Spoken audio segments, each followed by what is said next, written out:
kehamilan, kemudian ada calon ibu yang sehat, kemudian dilakukan siap hamil. Jadi sekarang salah satu mungkin dengar ya, stunting bahwa ibu hamil itu ibu mau hamil itu kan mestinya menikah dulu ya kalau NKMD itu kan kasus. Di sini diharapkan pada saat masa prekonsepsi itu sudah jalan. Jadi diharapkan yang akan mengandung itu adalah ibu yang sehat. Jadi kalau Dr. Hasto atau PKKP bilang tidak hanya pre-weddingnya, foto-fotonya mahal, tapi prekonsepsinya juga harus disiapkan. Kemudian nanti setelah siap hamil, yang dipentingkan adalah ANC berkualitas, yaitu ada K1 dokter, USG, tulisannya kecil banget Mbak, nggak dibesarkan Mbak. Untuk aslinya ya.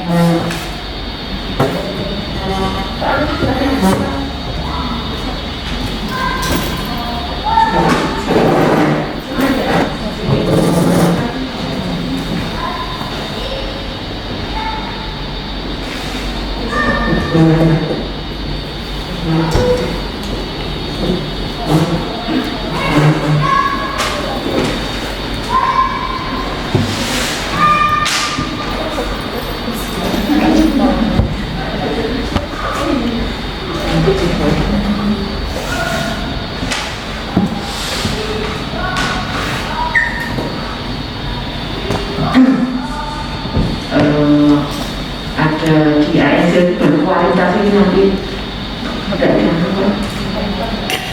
ANC berkualitas ini salah satu peran terapi yang sudah dilakukan. Kemudian dari ANC berkualitas akan didapatkan kehamilan normal tanpa faktor penyulit. Nah, ini akan diharapkan persaingannya di EKTP dengan standar ya, SDM, cara pelaksanaan, ANPES dan obat-obatan. Kemudian kalau normal, ya yang namanya status normal itu adalah ibu terhadap ibu bayi sehat, tidak ada komplikasi. Kemudian ibu dan bayi dalam keadaan baik-baik saja. Kemudian kalau terjadi komplikasi adalah dilakukan rujukan sisrut. Ini sepertinya sudah pernah kita pelajari di auditorium atau aplikasi lainnya untuk rumah sakit Ponek. Kemudian untuk ada faktor penyulit itu dilakukan rujukan untuk tata laksana penyulit, rujukan persalinan berencana, terutama dari puskesmas Ponek. Dulu puskesmas Ponek itu ada 8. Saya tidak tahu sekarang diganti lagi ya Mbak Eka. Karena habis dilatih Ponek orang-orangnya tidak, jadi sama aja. Kemudian kalau dari puskesmas Ponek ternyata juga ada kesulitan, dirujuk ke rumah sakit Ponek. Ya, lanjut.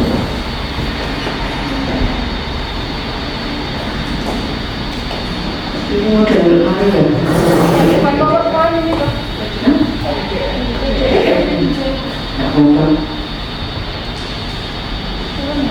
Ini di Kabupaten lain belum mulai. Saya sudah WA teman-teman saya. Aduh.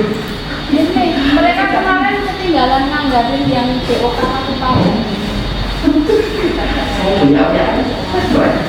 Ini adalah buku KIA revisi 2020. Ini teman-teman semua harus pernah melihat ya. Jadi ada kolaborasi antar profesi, kerjasama antara LKPP dan LKPL. Ini adalah pelayanan dokter. Nanti pada saat prakteknya harus mengisi di sini.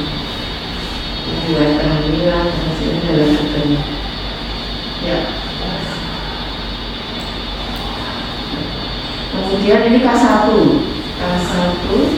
akan adalah pemeriksaan pada awal kehamilan di semester 1, melibatkan dokter untuk melakukan deteksi dini kelainan medis dan screening preeklampsi pada ibu hamil. Itu juga nanti diisi hasil USG-nya akan ditulis di sini, ditempel ya. Kemudian itu hasil pemeriksaan. Ada USG semester 1 yang akan diukur adalah GS, CRR, CRR itu adalah tulang ekor ya. Nanti diajari semua. Kemudian DJJ, kehamilannya sesuai atau tidak, letak janin, yang penting itu letak janin, kemudian tafsiran salin. Letak janin di sini adalah nanti rescue atau letak lengkap. Itu juga sebenarnya belajar pada saat satu. Kemudian nanti setelah itu ada pemeriksaan laboratorium. Saya sudah melihat pasien-pasien yang punya buku KIA itu ininya sudah diisi. Saya sangat senang sekali karena merupakan strategi kalau HIV positif segera dirujuk sehingga kita bisa siap-siap juga. Kemudian juga HIV SAG penanganannya seperti apa, kalau screening dari awal kita lebih nyaman. Sekarang mau teman-teman datang HIV positif Pak lengkap dulu ya, jangan sampai seperti itu, makanya sudah ada screening. Yes. Ini screening preeklampsi. Sampai sekarang preeklampsi menduduki kematian kedua setelah perdarahan. Jadi kemungkinan preeklampsinya hilang di dunia ini mungkin dapat juga. Jadi kita tidak bisa berharap bahwa ini preeklampsi atas dunia, karena ternyata semua ini adalah kriterianya didapatkan ya. Ini adalah faktor risiko tingginya. Dia ini salah satu contoh, misalnya pasien itu usia lebih dari 35 tahun, dia risiko sedang, masuk dulu dicentang aja, tidak dicentang. Kemudian yang risiko merahnya dan misalnya kehamilan dengan riwayat preeklampsi sebelumnya.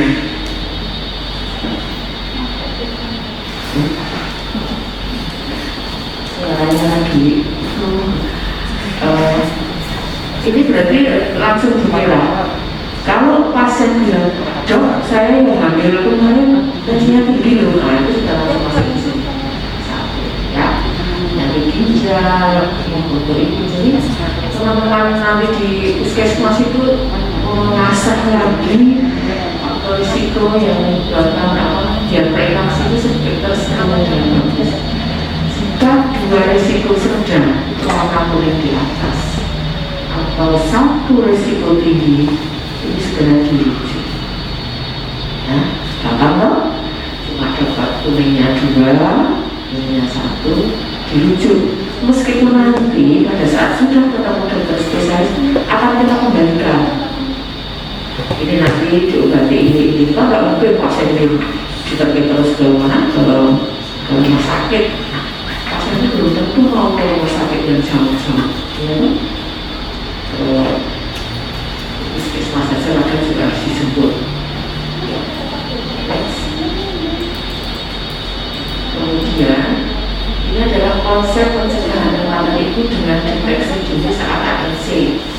Yang terpenting adalah 1, deteksi penyakit komplikasi medis pada ibu, deteksi faktor risiko preeklampsi dan deteksi anemia. Jadi kalau pasien ANC itu didengarkan dulu. Kalau pasien langsung ibu naik, saya periksa di sisinya loh, saya itu kan kita nggak tahu. Ternyata dia, kalau saya biasanya ibu sudah sebelumnya sudah pernah USG, sudah dok, lalu apa juga sebelumnya, ini dok saya dibilangin anak saya dan saya banyak. Jadi kan saya sudah dapat info sebelumnya. Ya, kan kadang pasien itu nyocoki antara dokter satu dengan dokter lainnya. Ini kira-kira tripiopora, nah itu kan tes. Jadi ini saya kita dengarkan dulu. Ya, kemudian anemi, katakan anemi itu sebenarnya kurang dari 12. Cuma kita di POGI itu kita katakan sebenarnya ya, kita berseberangan dengan BPJS. BPJS Belinya kalau kurang dari 7 dan dilakukan transfusi. Sedangkan kita mengatakan anak ini tidak ada apa-apa itu tidak direken juga.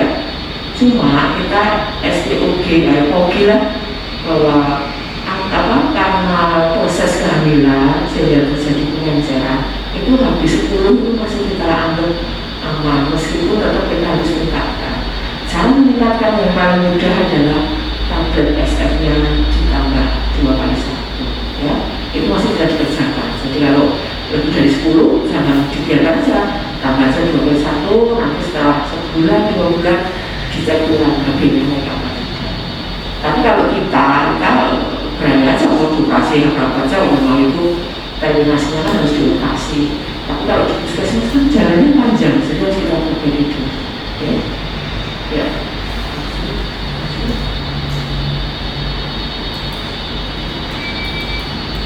Ini ANC, ibu hamil, ANC dengan 10T ya.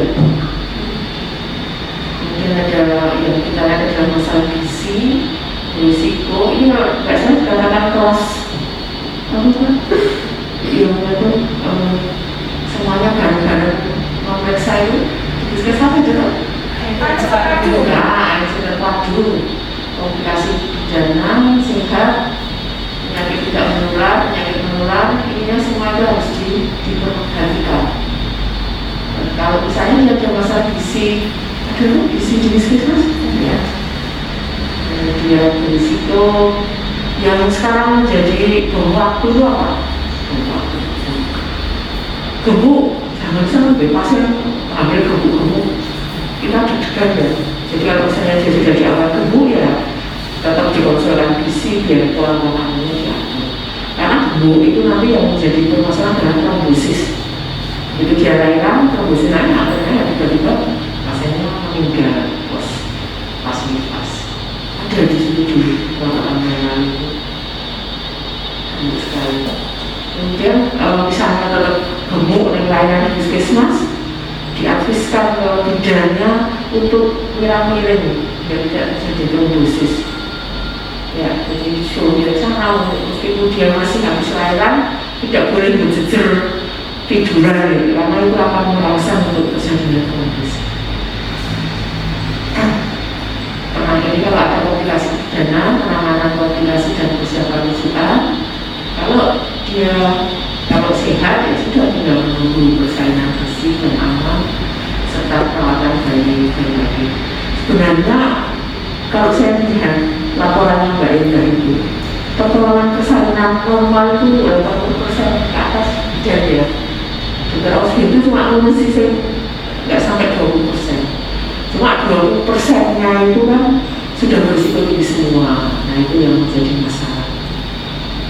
Kemudian ini adalah rujukan penyakit menular, itu adalah dirujuk. Kemudian kalau tidak menular ya maaf ya. Kemudian penyakit menular, rujuk penanganan penyakit menular. Misalnya kalau gangguan jiwa juga kita ada gangguan jiwa itu misalnya schizofren. Kalau tidak ditangani dengan obat-obatan selama kehamilan tidak pas, itu bayinya bisa cacat. Salah satunya dari gangguan di daerah mulut. Kemudian yang kedua, schizofren misalnya lahiran, itu bayinya keluar ditekak aja itu biasa ada. Jadi harus betul-betul penanganannya belum apa ya, keseluruhan, tidak boleh hanya terpisah-pisah. Kemudian pemeriksaan dokter 1 kali pada trimester 1.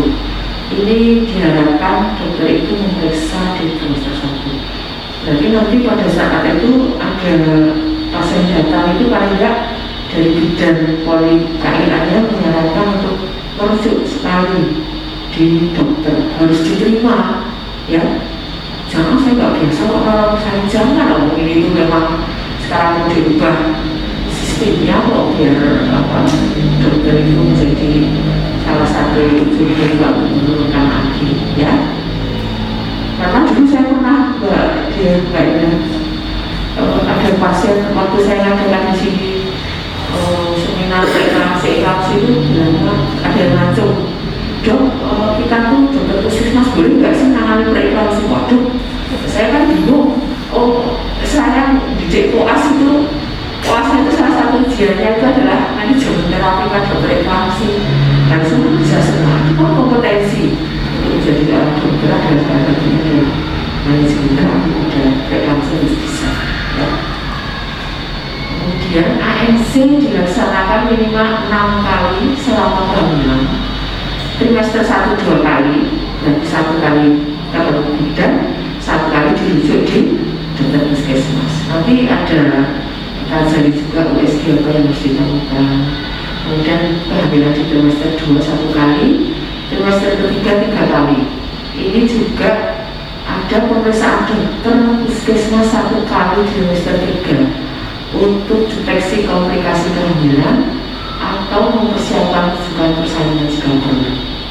Ya, jadi 1 kali di trimester 1 ketemu bidan, kemudian dirujuk ke dokter puskesmas, lalu di trimester ketiga 2 kali ketemu bidan, 1 kali ketemu dokter. Ini untuk menentukan bahwa ini perlu tidak dirujuk ke puskesmas rumah sakit kota. Ini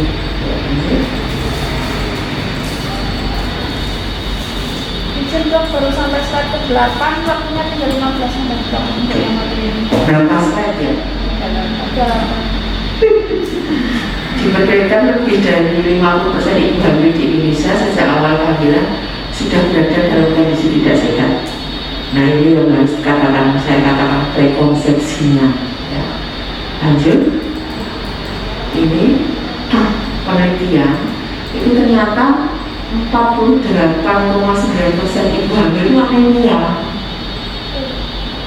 Ya, jadi ini sungguh sangat anemia itu membuat komplikasinya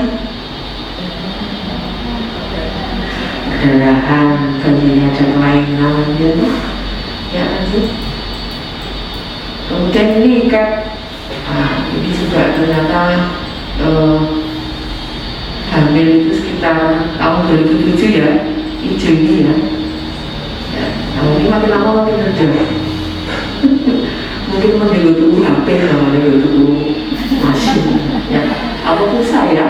Pulsa itu berarti koordinasi. Ya, lanjut.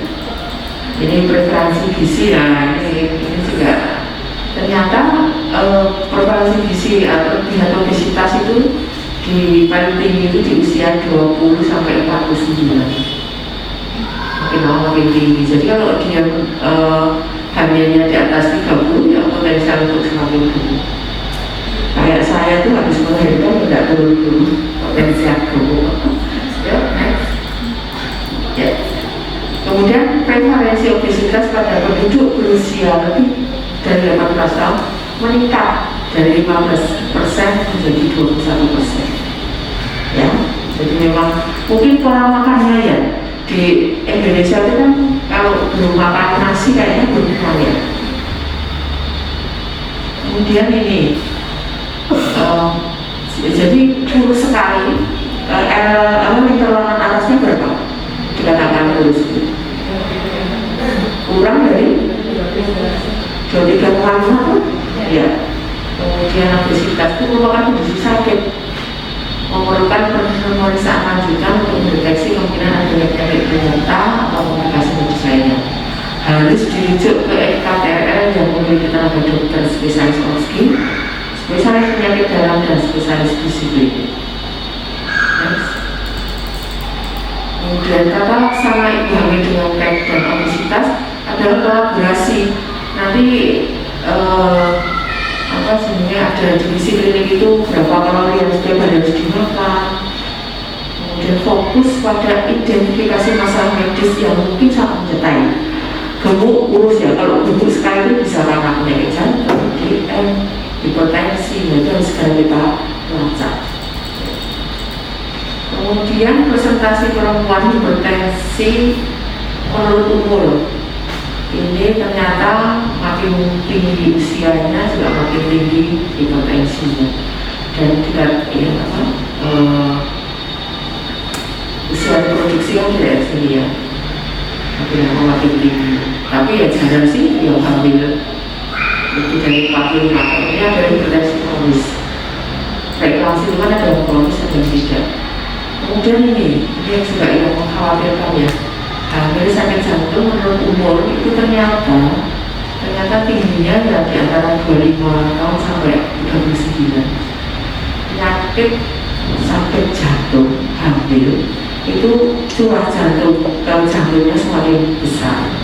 Nah kemudian nanti karena dia sudah kondisi sudah tidak nyaman melahirkan, itu ada curah balik lagi ke jantung yang juga luar biasa karena sebelumnya tertekan oleh kehamilannya. Kalau kita tidak siap mengatasi, pasiennya akan langsung menjadi bunuh, jadi paru-parunya terendam cairan. Nah itu harus hati-hati. Ini adalah cost of maternal mortality and tertiary patient hospital in Jakarta, Indonesia. Sudah ada penelitian 9 tahun retrospektif. Itu ternyata kematian yang langsung disebab mati langsung itu adalah 59%. Kemudian preeklampsi 39%.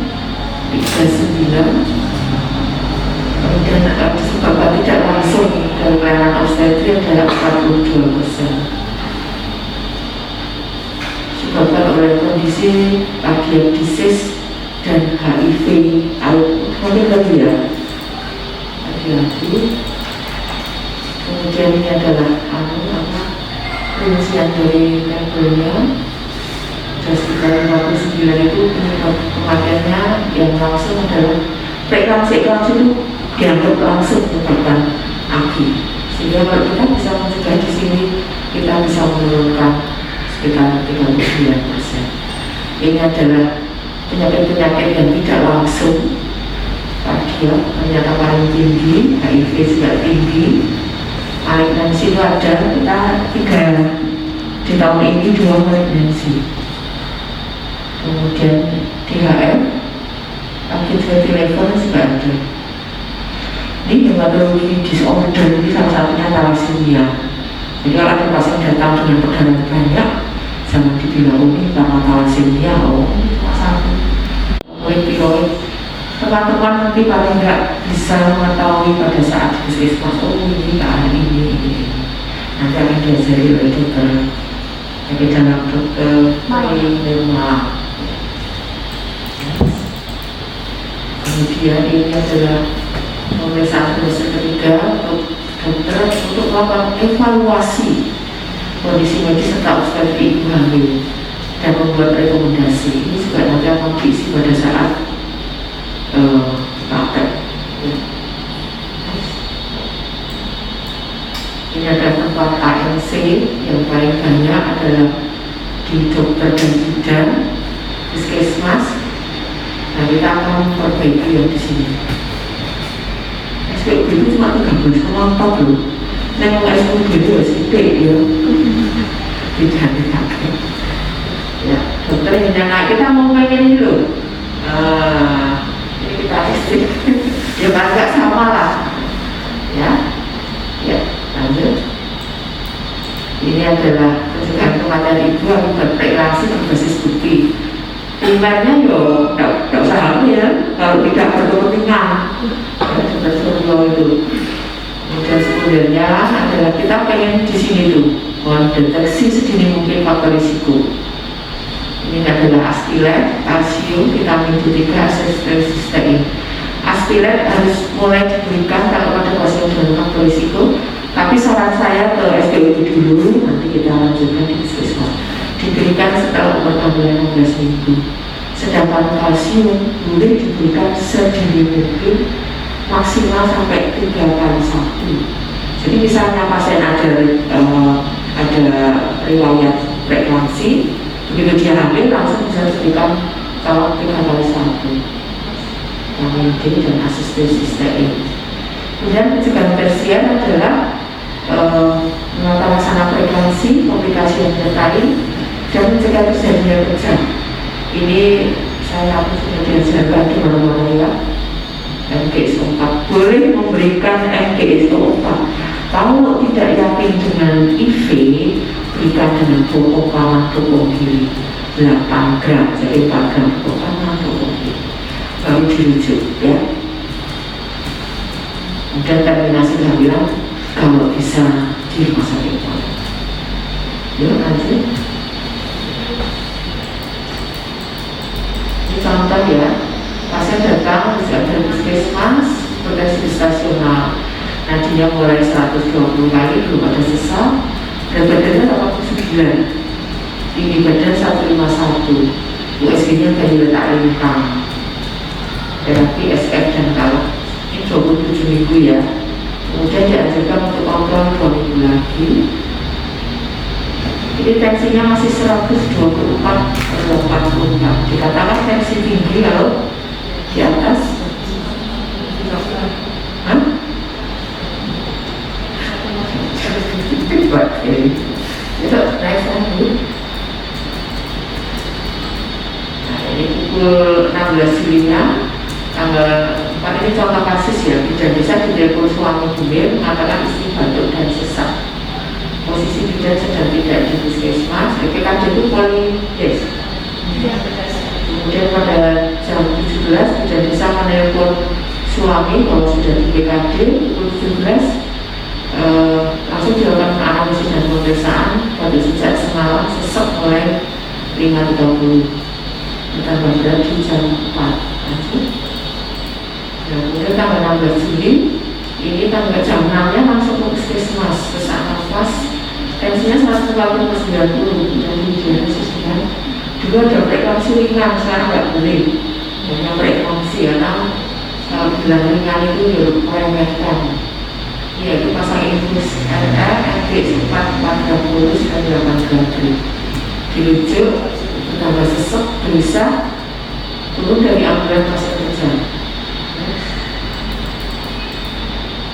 Ini layanannya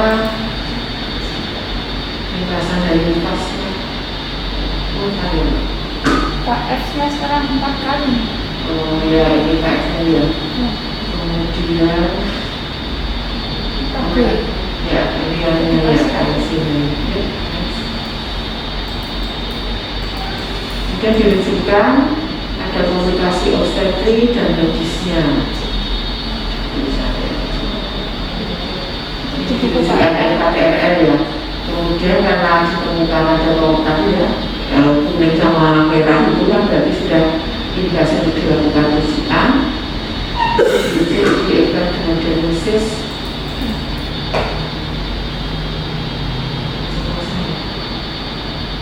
Ini adalah rujukannya nanti ditulis di sini apa yang sudah ditemukan. Kemudian ini adalah pemeriksaan dari dokter spesialisnya. Ada umpan baliknya. Ada umpan balik. Jadi nanti umpan balik yang itu juga kita dengarkan ya. Indah ya, karena kadang pasiennya itu tetap buka IAU harus arah balik. Karena pasien itu bawa sudah banyak. Jadi kadang kita ya waduh, ini kok orang yang mau kayak mengeluarkan buku sampingnya itu ya.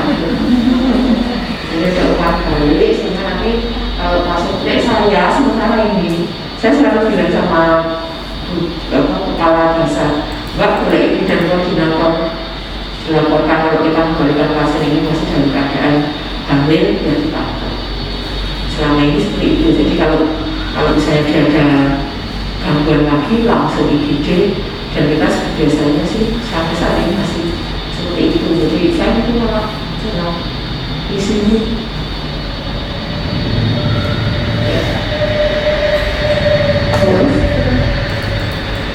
Konsep rujukan dokter di FKTP Anda semua diharapkan melakukan identifikasi dini komplikasi medis, risiko preeklampsi dan anemia. Kemudian dokter merujuk temuan ke rumah sakit rujukan untuk mendapatkan tata laksana komprehensif. Jadi dokter yang penyakit dalam, saya atau gizi lagi. Kemudian bisa melakukan rujuk balik atau melanjutkan ke rumah sakit lebih tinggi lagi. Kalau kita merupakan rumah sakit afiliasi yang Sarsito, jadi kita sering ke sana. Kemudian di FKTP melakukan laksana lanjutan selama kehamilan dengan komunikasi rujukan sesuai tata laksana yang direncanakan oleh rumah sakit rujukan. Ini adalah mana kesnya yang sudah keluar ini. Lanjut, nanti dibaca. Persalinan dilakukan di fasilitas pelayanan kesehatan. Kemudian paling sedikit 1 orang tenaga medis dan 2 orang tenaga kesehatan. Ya. Jadi sekarang kalau ada persalinan, dokternya harus dibayar. Ya. Di luar negeri itu sudah ada layanan di luar rumah sakit. Kita tidak mungkin karena kita mau jadi kita boleh mungkin seperti ini.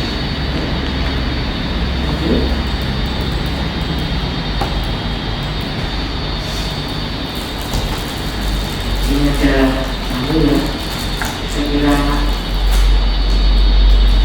sering diajarkan fokus adalah kolaborasi antara Posyandu pasien keseluruhan mampu konek dan rumah sakit juga perkenalkan mampu konek. Kemudian supervisi kualitas kita ada secara di tambahan di Pokja konek itu salah satunya adalah MOU dengan rumah sakit atau fasilitas rujukan, sehingga kita sekarang harusnya turun, kalau enggak bidang-bidang atau rumah sakit sekitarnya diundang untuk selalu diberi pembinaan baru untuk baru, sehingga kita ada MOU dengan itu kita evaluasi terus dalam rangka biar ini sudah tercapai. Jadi Pokja rumah sakit tipe D sampai tipe A harus ada evaluasi dari pendampingan di rumah sakit rujukan bahwa di bawahnya kalau tipe B, kalau misalnya tipe D harus dengan puskesmas setempat. Besok ke rumah sakit kita ganti. Saya sudah pernah waktu dulu sama sekali yang starting. Ya, kemudian yang dilakukan dari perubahan ini adalah konsep pelayanan maternal berbasis profesi, ya, kemudian berbasis tim dan fasilitas. Sehingga sekarang debat puskesmas tidak boleh bilang, aku biar apa kok meeting, tidak boleh. Oh, pengen semua bagianku kok, tidak boleh, ya. Jadi kalau rujuk bidan harus lapor sama dokter yang ada di situ. Ya, lanjut.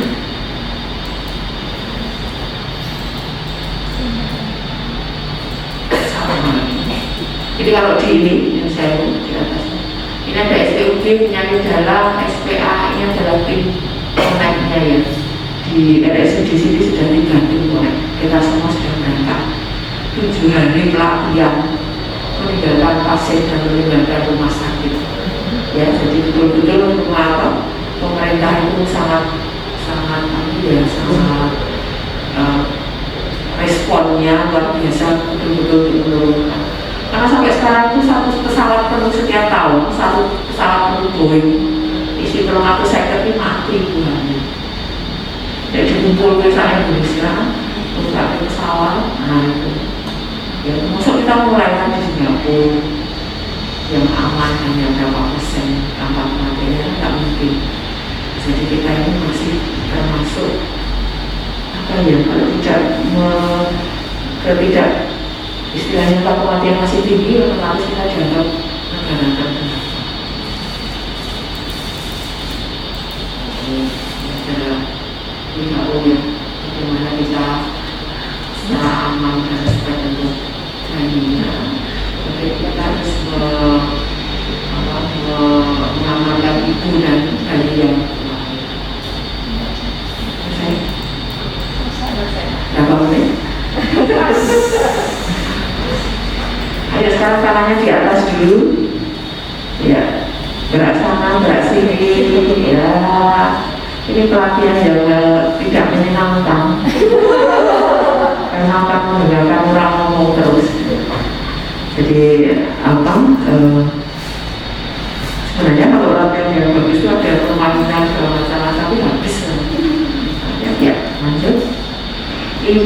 pengasuhan pelayanan nifas sesuai standar. Tahun kemarin yang meninggal karena nifas itu berapa sih Mbak? Tinggi ya, ada sekitar 5 dari 16. Terus sekali, ya kan, dari puskesmas, dari rumah sakit. Lalu dia sesek, dirujuknya ke dokter penyakit dalam, mati, diteruskan mati. Padahal kemarin nggak bisa, akhirnya di sini. Ya, itu kita yang harus waspada. Saya minta kalau ada pasien masih masa nifas, dia jadwalkan rujuk dulu ke OSGI. Nanti dari OSGI kita akan kolaborasi dengan penyakit. Karena kadang penanganannya kalau hanya OSGI, kalau itu kalau hanya penyakit dalam saja akan tidak sesuai. Dan lucu lagi, kalau mati kan ya justru tanggung jawab dan mau melakukan kronologis kan dokter OSGI. Orang mati ini kronologis. Ya, ini adalah fisiologi nifas. Dimulai sejak 1 jam setelah melahirkan plasenta sampai dengan 6 minggu pada 2 hari. Ada fisiologis, screening pada nifas, elemen kunci postpartum, jenis pelayanan nifas dan kesimpulan epigenesis. Ya, terus pelayanan pasca persalinan harus terselenggara pada masa itu untuk memenuhi kebutuhan ibu dan bayi. 1. Upaya pencegahan, 2. Deteksi dini, pengobatan komplikasi penyakit yang terjadi, penyediaan pelayanan pemberian ASI, cara menjalankan kehamilan, imunisasi dan nutrisi. Sekarang untuk nifas, misalnya cara menjalankan kehamilan. Apa contohnya? Edukasi ke pasien. Apa? Menyusui ya sudah 1 orang. Tapi diajarkan anjurkan apa? Ya tidak mengganggu ASI apa? Ini kan belum namanya. Jadi sebelum sini. Aku apa Dewi?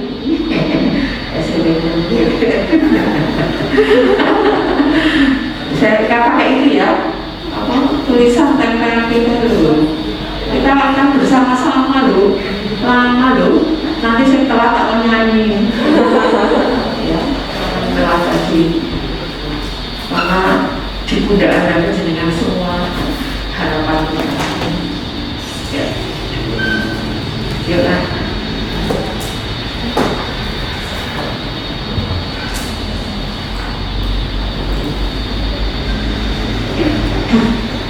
Pas tadi belum dijawab apa yang tidak mengganggu ASI? IUD, KB sudah yang berapa bulan? Ya 3 bulan, jadi hanya 2 yang boleh. Ya, KB IUD sama KB suntik 3 bulan. Kalau KB yang sebulanan bisa mengurangi ASI.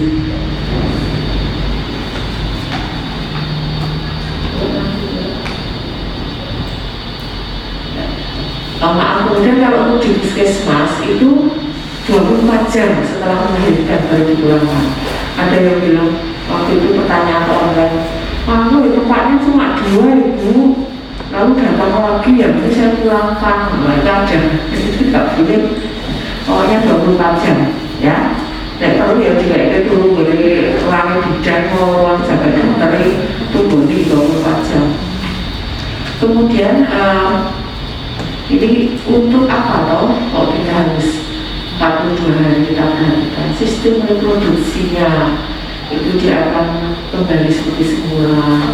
Sistem tanda kita lihat kadang habis pas nifas itu ada infeksi, ya infeksi itu jangan dianggap remeh karena ibu nifas itu semua daya tahan tubuhnya turun.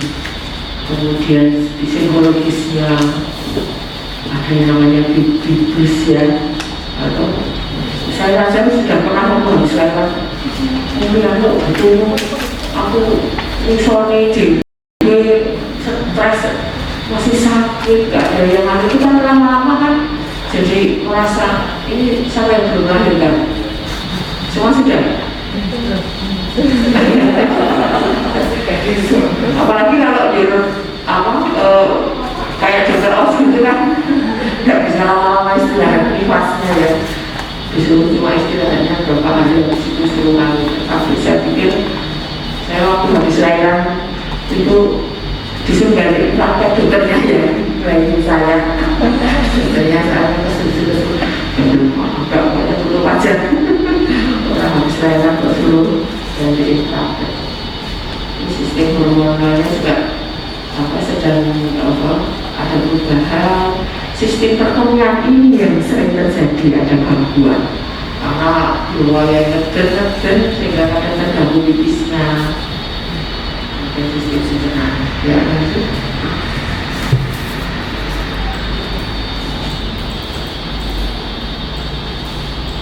Nah, ini adalah layanan pasca persalinan.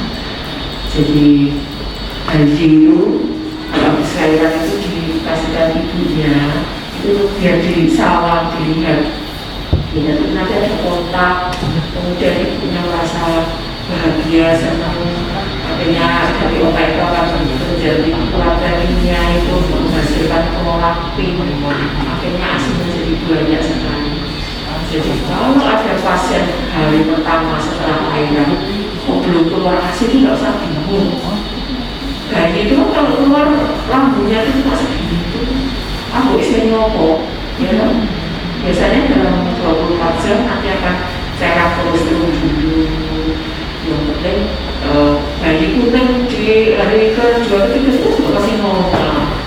Ya, jadi sudah ada zat tertentu yang memang membuat nek bayinya itu minum pada hari pertama itu masih aman-aman saja, sehingga tidak usah dibuang. Yang penting Allah itu sudah membuat payudara setelah ibu hamil dan melahirkan itu nanti akan dimanfaatkan untuk menyusui. Jadi kalau ada yang bingung biasanya si bayi, nah itu belum keluar terang aja lambungnya bayi itu segini, mau disikat.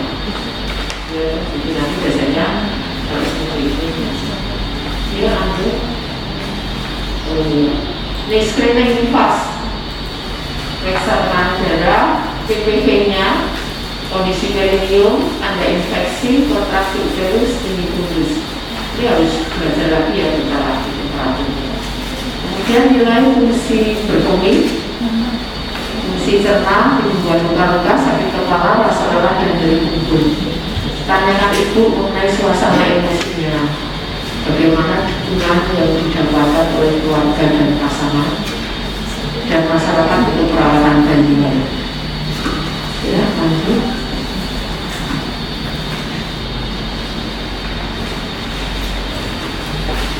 Oke. Tata laksana atau tujuh ibu bila harus dirujuk. Kotak kuning waspada dan memantau perkembangan kesehatan ibu.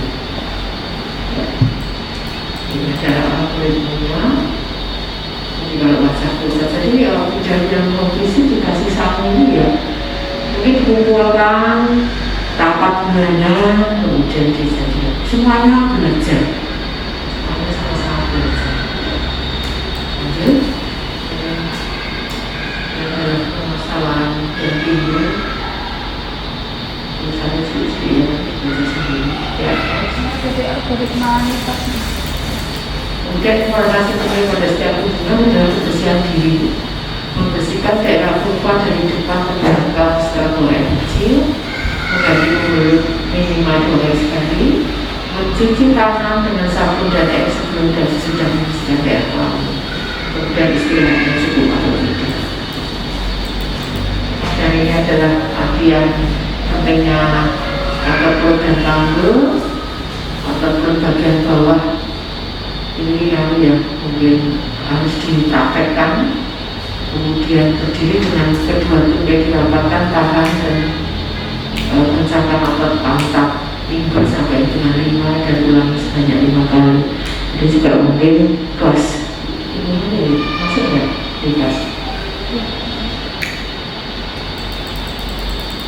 gizi, konsumsi 500 kalori per hari. Nah di sini mainnya harus gizi ya, diet seimbang, mungkin bikin level ya di puskesmas.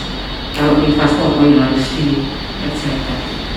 Kemudian suplemen gizi, menyusui dan melap payudara. Jelaskan pada ibu mengenai cara menyusui dan melap payudara. Jadi ada senggama. Senggama kalau bisa dilakukan setelah terpasang IUD atau suntik ya. Kalau tidak nanti meskipun dia masih ASI, tapi kan kalau orang habis melahirkan itu kan potensial untuk masih itu sebenarnya tinggi. Kemudian perawatan bayi yang benar, ini juga bayi itu kertas putih mau dibawa kemana itu kan ikuti orang tuanya. Dan jadi harus diajari cara perawatan yang benar. Jangan membiarkan bayi menangis terlalu lama. Jangan kalau kok bayi itu nangis malam di rumah HP, mungkin sehat paruannya kuat ya, itu stres bayi ini ya. Aku ada belum juga. Kemudian kondisi depresi postpartum. Ya, next. Ada pertanyaan? Instruksi saat memulangkan. Oh ya, instruksi saat memulangkan. Wah ini memberikan nomor telepon yang dapat dihubungi ketika terjadi kegagalan. Ini jadi nomor WA kita menjadi trending topik ya. Nah ini ngobrol kalau saya biasanya minta bidang koordinator atau Mbak Indah yang WA saya. Kalau enggak saya respon dulu namun penjelasan tentang aktivitas fisik yang dapat dilakukan baik pada keadaan pasca melahirkan anak ataupun pasca operasi. Saya biasanya boleh pulang kalau sudah bisa ke kamar mandi sendiri, pipis lancar. Karena kalau belum bisa ke kamar mandi sendiri, nanti kan eret-eret gue suaminya musibah ngeternya kamar mandi, jadi kan gitu. Tapi sekarang saat sekarang itu hari kedua itu sudah pada mobilisasi. Kunjungan nifas, kunjungan nifas diharapkan dapat membantu ibu dan keluarganya untuk dapat pulih segera mungkin. Kemudian screening kondisi depresi postpartum. Ini juga ada di buku ya, buku KIA suatu salinan dan nifas. Mungkin ini juga tidak itu apa ya, ini ada ya. Ya, ini semuanya ada nanti pada saat praktek belajar diisi.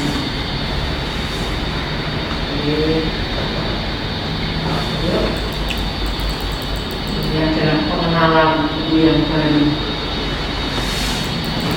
Nanti ada praktek. Ya, praktek. Ya, nanti saya tidak dilapori sudah dilakukan. Yang tanya. Berdiri dulu semua.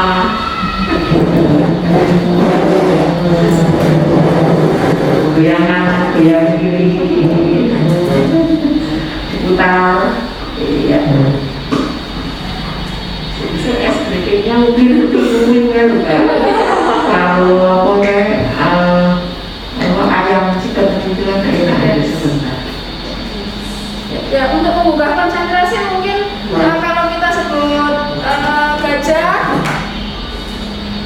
besar, semut kecil, itu ya.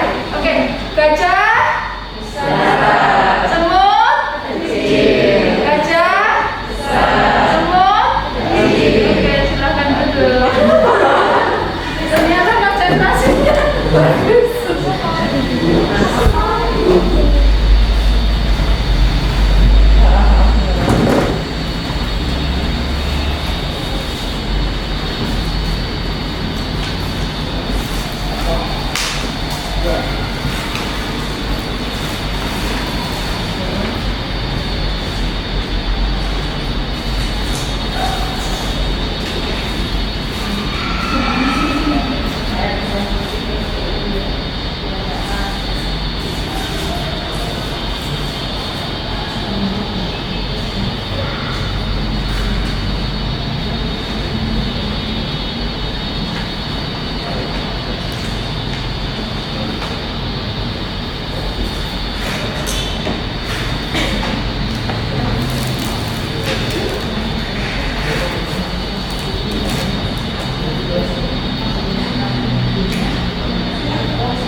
USG-nya udah siap belum?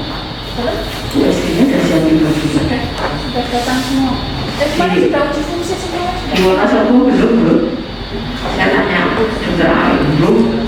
Rata-rata kan ngambilnya sedikit sopan baru 18.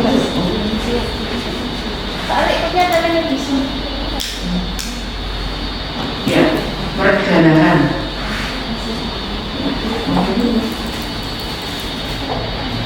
Perdarahan pasca persalinan primer.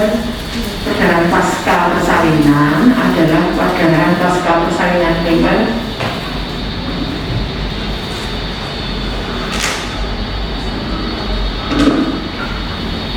Perdarahan pasca persalinan primer terjadi dalam 24 jam pertama setelah persalinan. Sementara perdarahan pasca persalinan sekunder adalah perdarahan pervaginan yang lebih banyak dari normal antara 24 jam hingga 12 minggu setelah persalinan. Kemudian diagnosis, perdarahan kalau melahirkan itu lebih dari 500 cc. Tahunnya 500 cc dari mana? Bengkok itu satu bengkok 250 cc. Jadi paling nggak perdananya ada 2 kali yang bengkok. Atau paling nggak tensinya mulai turun. Biasanya 120 kok di 100/60, nah itu berarti sudah terjadi gangguan hemodinamik. Ini gejala yang harus dipikirkan adalah 1. Atoni uteri tidak boleh dibolak-balik. Nomor 1 paling atas adalah atoni uteri. Biasanya perdananya setelah bayi lahir, uterus tidak berkontraksi atau lembek.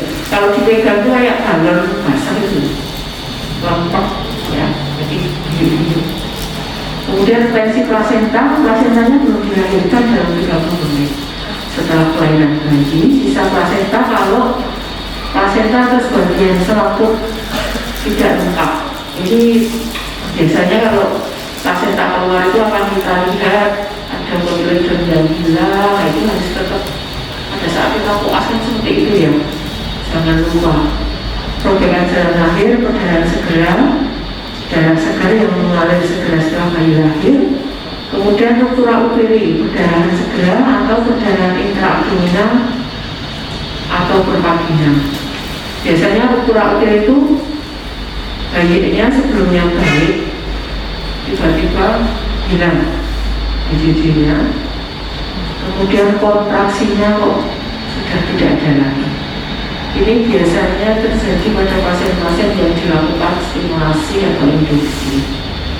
Kalau tidak ada tambahan tindakan, jarang sekali terjadi ruptura uteri. Karena otomatis kalau tidak bisa masuk, uterusnya itu akan mengurangi kontraksi sendiri. Jadi ada mekanisme alami dari uterus itu untuk biar tidak terjadi. Wis ora mlebu dolongane pelvis, tambah yoga terus. Nah disitulah awal dari bencana ruptura uteri. Kemudian inversi uteri, fundus uteri tidak teraba pada palpasi abdomen atau terjadi gangguan pembukaan. Inversi uteri selama saya di 20 tahun jadi dokter OSIM itu ada 5 kasus. Kasusnya jarang sekali, tapi kalau terjadi akan bisa terjadi shock. Biasanya kalau nggak shock itu perdarahan hipotaloik, shocknya neurogenik. Next.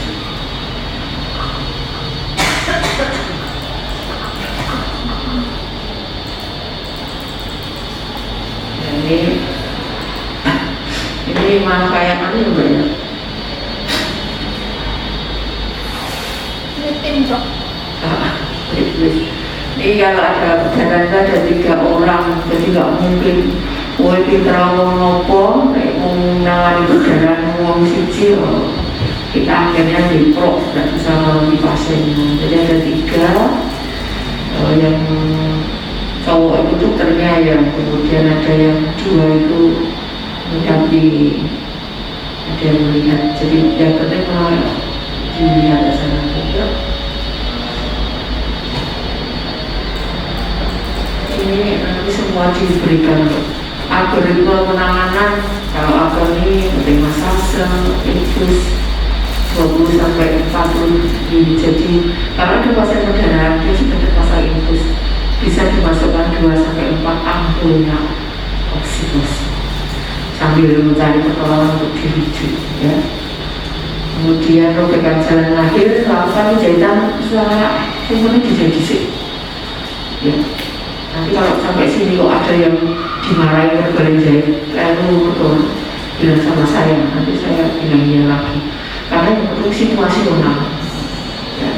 Kemudian retensi plasenta ini biasanya mungkin kalau tidak bisa melakukan manual, jangan sekali-sekali mencoba untuk melakukan manual, justru akan mempercepat kematian karena udaranya biasa. Cukup diberikan oksigen tujuh, itu malah menyelamatkan pasien ya. Nenek kowe wis tahu ya, saya dokter-dokter semua merasa sudah bisa memanual, dilakukan manual, yakin silahkan kerjakan. Kalau tidak yakin, drip kosong, aku plate 18, transfusi set, infus RL, kasih oksi tujuh ya. Karena syarat-syarat gagal manual itu harus sudah ahli dalam melakukan manual. Kalau tidak, plasenta yang sudah diambil keluar sebentar itu merupakan sumber persatuan perdana. Kalau tidak segera kita ambil semuanya ya. Dan sisa plasenta juga sama, nanti cikuran dilakukan di rumah sakit, indikasi uteri. Jadi biasanya dilakukan reposisi. Kalau sudah hilang itu harus dilakukan operasi. Waktu pagi itu misalnya pasien thalassemia itu ya kasusnya cuma 0,2%, ya nggak usah dipikir. Ukuran uteri juga ya. Lanjut, ini tentang laksana khusus. Lakukan pemijatan uterus, pastikan plasenta lahir lengkap, berikan 20 sampai 40 unit oksitosin dalam 1000 cc larutan NaCl. Yang bisa diberikan pada pasien dengan perdana adalah NaCl dan RL. Jangan berikan pasien-pasien perdarahan dengan dextrose ya. Dan jika tidak tersedia oksitosin, perdana tidak berhenti, diberikan MG, Matergin, tapi hanya boleh diberikan IM atau drip. Saya tidak menyarankan teman-teman sejawat di puskesmas memberikan IV Matergin, bisa terjadi henti jantung ya.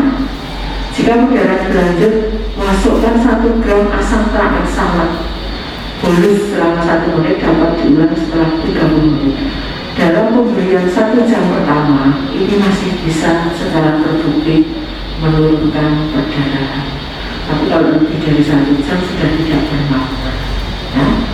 Jadi lemari emergensi itu ada asam tranexamat 2 ampul. Ampulnya kan 500 mg. Kemudian apabila kontraksi tidak baik, simultan lakukan kompresi di mata. Lanjut.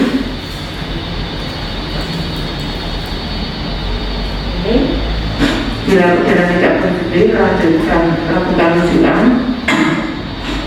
Jika perdananya berhenti, pertahankan pemberian uterotonika oksitosin 20 sampai 40, 1 ampul oksi itu 10, sehingga oksitosin 22 atau 4 dalam 1000 larutan kristaloid, berarti infus 2 jalur ya.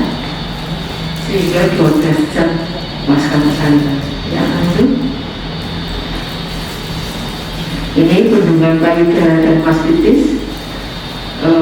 Ini karena terjadi ekspansi dan tekanan dari produksi dan penampungan ASI.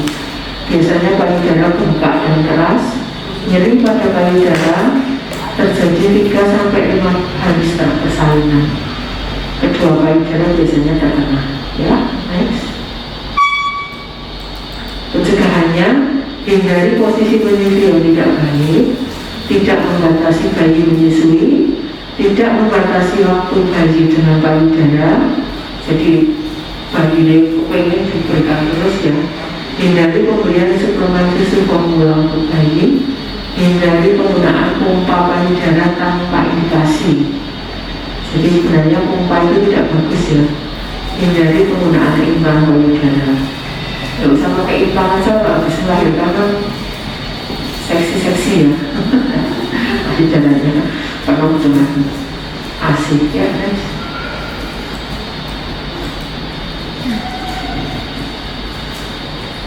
Kemudian tata laksana, sanggal payudara ibu dengan obat, kompresi payudara menggunakan kain basah atau hangat selama 5 menit, urut payudara dari arah frontal menuju puting, jadi masase.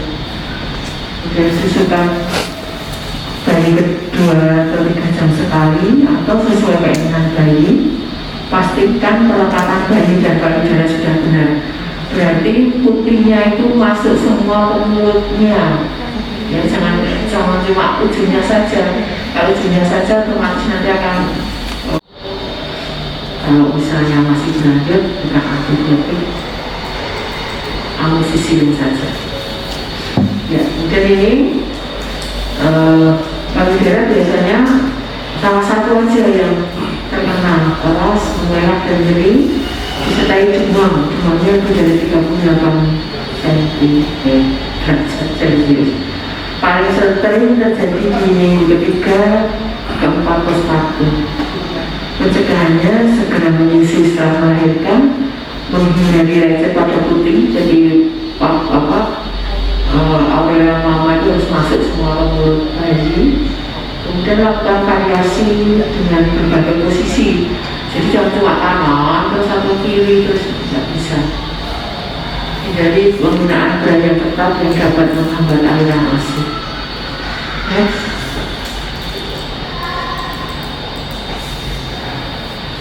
Ini mastitis tata laksana. Setelah baring mendapatkan asupan cairan yang lebih banyak. Nah, ini sampel ASI sebaiknya dikultur dan diuji sensitivitas. Ini biasanya selesainya setelah 2 minggu hasilnya. Ya, kalau kita nunggu 2 minggu berobat kan juga lamaan pasiennya setelah infeksi sepsisnya. Dorong ibu untuk tetap menyusui, dimulai dari payudara tidak sakit. Bila payudara yang sakit belum kosong, setelah menyusui pompa untuk mengeluarkan isinya. Jadi tidak boleh dibiarkan saja, tetap harus dikeluarkan. Kompres dingin pada payudara untuk mengurangi bengkak dan nyeri. Berikan paracetamol, kemudian evaluasi payudara. Ini sama ya. Ini peran peserta, pastikan apakah ada bendungan payudara atau mastitis. Lakukan pemeriksaan payudara, lakukan breast care, berikan terapi suportif, edukasi pasien cara pemberian ASI yang benar, edukasi mengenai breast care. Kalau kita ada pijat oksitosin baiknya, ya, jadi dipijit di sini, kanan kiri, jadi sampai dari atas ke bawah itu akan memberi rasa nyaman. Suaminya diajari. Nah, orang tuh beda, dia kok dokternya malah kesel jadi, ya. Jadi kalau kelainan itu Pak, sini Pak, kita ajari pijat oksitosin. Jika ditemukan tanda infeksi rujuk.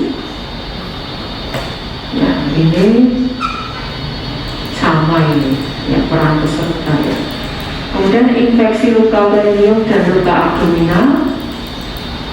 Nah, ini merupakan masuknya kuman-kuman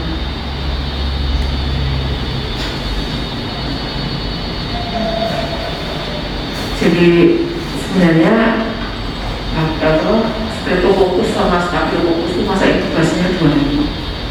Kita kan mengatakan kalau itu infeksi ya setelah 2 hari kok masih, nah itu baru. Yang pertama hari kedua itu belum.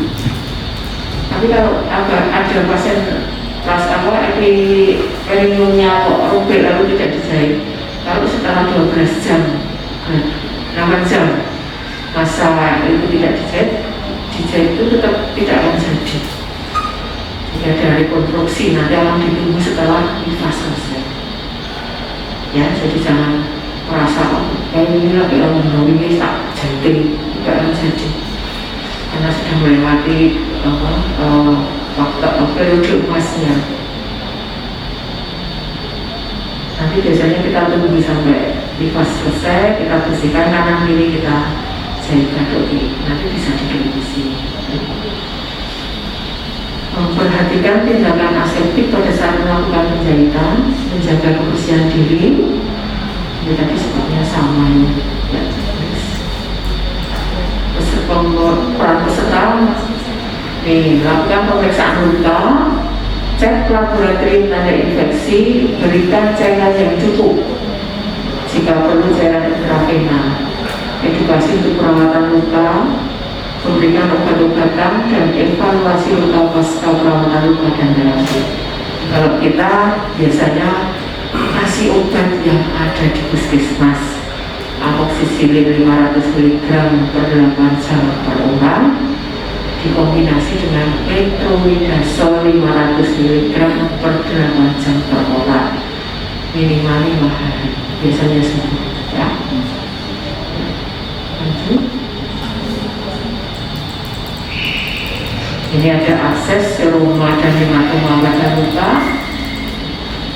Nyeri tekan pada luka disertai keluarnya cairan atau darah. Ada tema ringan di luar tepi incisi.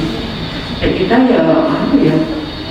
Paling dikeluarkan dengan pet kosong itu loh. Nah, karena kalau kita bikin luka mesti belum jadi juga nanti lukanya. Ya.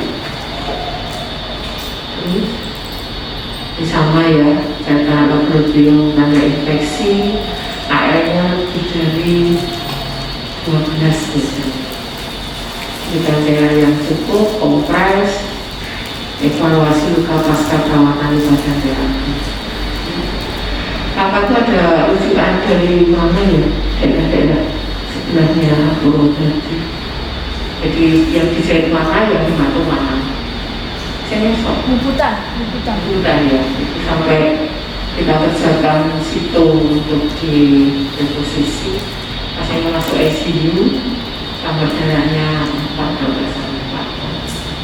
Jadi jangan menyepelekan pasien-pasien post nifas, maksudnya masa nifas, karena sekarang ternyata juga membahayakan. Ya lanjut, sama tadi. Oh ini obatnya ya. Ini berikan ampicillin masih ada di puskesmas. Ada. Nah ini metronidazole. Ya, udah pinter mau ngomong sama. Obat di sini tuh tidak pernah makan loh, tidak pernah makan juga. Tanya sama kepala gudang farmasi. Kita EC itu injeksi cefazolin 1 kali pre-op. Nanti kalau perlu lanjutkan kamu. Jadi oxygen itu kadang ada puas bilang enak jadi dokter oxygen ya. Obatnya cuma oxygen sama asam nama. Padahal kalau jadi residen paling aku di oxygen. Ya lanjut. Ini metritis itu ada infeksi pada uterus setelah persalinan. Keterlambatannya akan menyebabkan akses peritonitis, shock septic, trombosis vena, emboli paru, infeksi paru kronik dan sumbatan luka serta infertilitas. Hati-hati.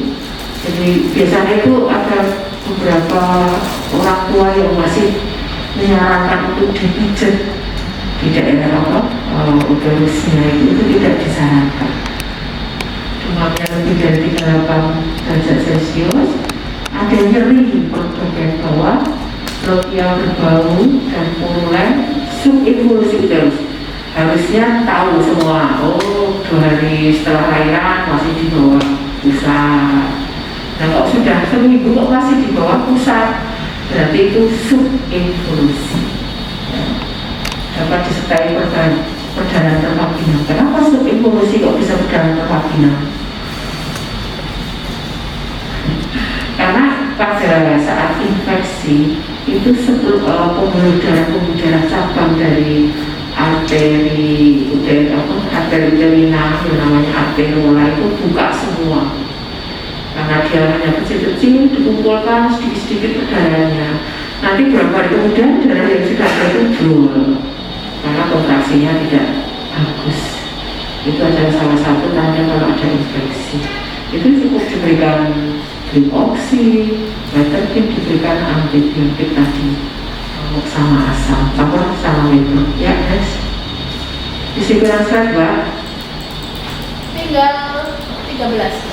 Ya, ini pencegahannya, ya, tindakan aseptik, menjaga kebersihan diri. Kalau membersihkan daerah vulva itu dari depan ke belakang, tidak dari belakang ke depan karena ada apa?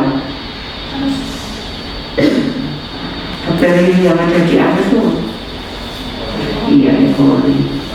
Kemudian mencuci tangan dengan sabun dan air sebelum dan sesudah membersihkan daerah kelamin. Meningkatkan nutrisi, mengkonsumsi tambahan kalori 500 kalori per hari, diet seimbang, minum minimal 3 liter. Ya. Terus peran peserta, pastikan apakah benar pasien gastritis, lakukan pemeriksaan ginekologi dan USG. USG pada gastritis itu akan tampak uterus yang masih besar, lalu di dalam tampak gambaran jaringan-jaringan yang tidak beraturan. Itu adalah kumpulan-kumpulan darah-darah sedikit nanti akan keluar secara berolahnya itu pada hari beberapa ke seminggu. Kalau dia normal, uterus itu di tengah-tengah ada yang namanya endometrial line, garis putih lurus. Udah, kalau ada itu berarti tidak gastritis. Tapi kalau nanti kita bisa lihat, nanti ditanyakan aja kalau pas nanti ya praktek ya, bedanya apa endometrial line itu seperti apa. Kalau sudah pernah lihat sekali nggak akan lupa. Ini bisa diranapkan ya, biasanya 48 jam bebas demam, kemudian diberikan ampicillin 2 gram IV setiap 6 jam, ditambah bentamisin, tambah metronidazole. Puskesmasnya enggak ya, sudah untuk duit ya. Jika masih demam 72 jam setelah terapi, kaji ulang diagnosis dan tata laksana. Berikan minum itu cairan kristalin. Ini cegah dehidrasi. Cara memeriksa dehidrasi bisa semua loh. Daerah perut itu ditarik, dia kembalinya lama panjang. Kemudian pertimbangkan pemilihan vaksin PT bila itu dicurigai terpapar tetanus. Ini misalnya itu memasukkan jamu-jamu ke dalam vagina. Mungkin sudah nggak pernah ya di Purworejo ya Pak ya? Ini metritis pemeriksaan darah perifer, golongan darah, ABO dan jenis RH di puskesmas sudah bisa. RH-nya belum ya, Mbak? RH-nya belum. Gula darah sewaktu, BDS sama analisis urin. Biasanya nanti ada tanda-tanda infeksi. Ya. Lanjut. Ini tetanus. Tetanus itu masih merupakan penyakit langka, mempengaruhi saraf pusat, menyebabkan kontraksi uterus yang nyeri. Tandanya adalah trismus, kaku duduk, melengkung, perut kaku seperti papan dan spasme. Sebenarnya TT, tetanus toxoid itu tetap diberlakukan di Indonesia karena masih ada kasusnya. Sehingga yang kita khawatirkan, kalau ibu hamil belum pernah dapat TT dalam perjalanan, ya ditulungi dengan tidak aseptik, tidak steril. Nah itu akan menjadi tempat pintu masuknya TT. Ya, jadi kita harus ada program, makanya yang di puskesmas itu harus melihat ini sudah TT belum, ya. Karena begitu begitu punya tete bayi ini biasanya ya sama, dan nanti akhirnya meninggal.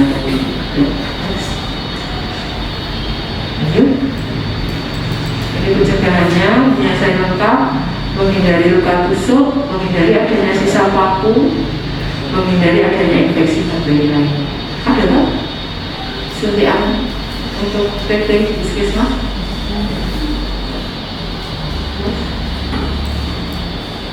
Pastikan tetanus, pastikan saluran nafas terbuka, berikan obat anti kejang dan berikan antitetanus. Next, ini adalah rujuk ke rumah sakit, miringkan ibu ke samping agar tidak terjadi aspirasi, jaga jalan nafas tetap terbuka. Kemudian atasi kejang dengan diazepam 10 mg IV selama 2 menit, jauhkan ibu dari kebisingan dan cahaya. Diazepam boleh diberikan pada tetanus, typhoid, tapi tidak boleh diberikan pada pasien-pasien yang masih ada bayinya di dalam. Karena begitu kita berikan diazepam pada ibu yang hamil, bayinya keluar juga tidak nangis karena terjadi stres pada respirasinya. Kemudian berikan jalur intravena untuk pemberian cairan. Jangan berikan lewat minum, mulut. Berikan antibiotika, bensil, penisilin 2 juta. Ada nggak ini? Ya paling nggak penisilin lah, atau amoxicillin, tidak ada juga. Ini amoxicillin 500 mg 3 kali sehari selama 10 hari, berarti per orang bisa ya. Berikan antitoksin tetanus 3000 unit IM. Kemudian di fasilitas kesehatan yang lebih lengkap, cari tahu dan singkirkan penyebab infeksi, misalnya jaringan yang terinfeksi. Kemudian ventilasi mekanik mungkin diperlukan, tapi di puskesmas kan juga belum ada loh. Next, ini postpartum blues, namanya bagus ya, postpartum blues.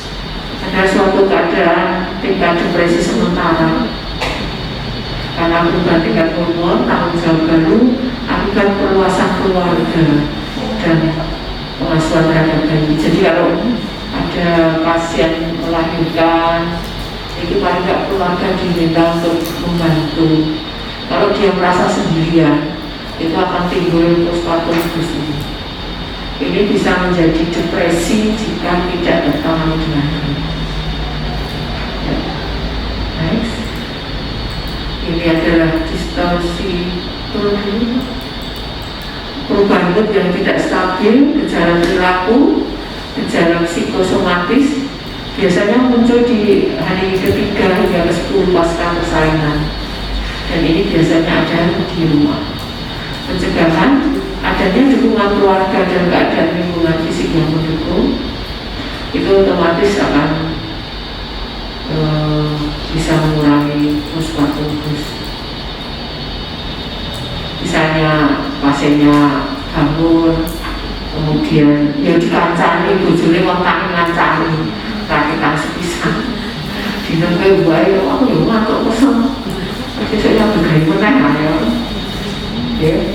Kemudian ada tidak tanda-tanda umum, menangis, keinginan untuk bunuh diri, berikan dukungan suportif, edukasi suami dan keluarga. Jika ditemukan tanda depresi, rujuk di tempat dokter, ada dokter jiwa ya. Ada pertanyaan? Monggo Bapak Ibu kalau ada pertanyaan terkait nifas. Halo. Halo Mas. Ini lagi hari pertama, jam ketiga, dan latihannya seminggu.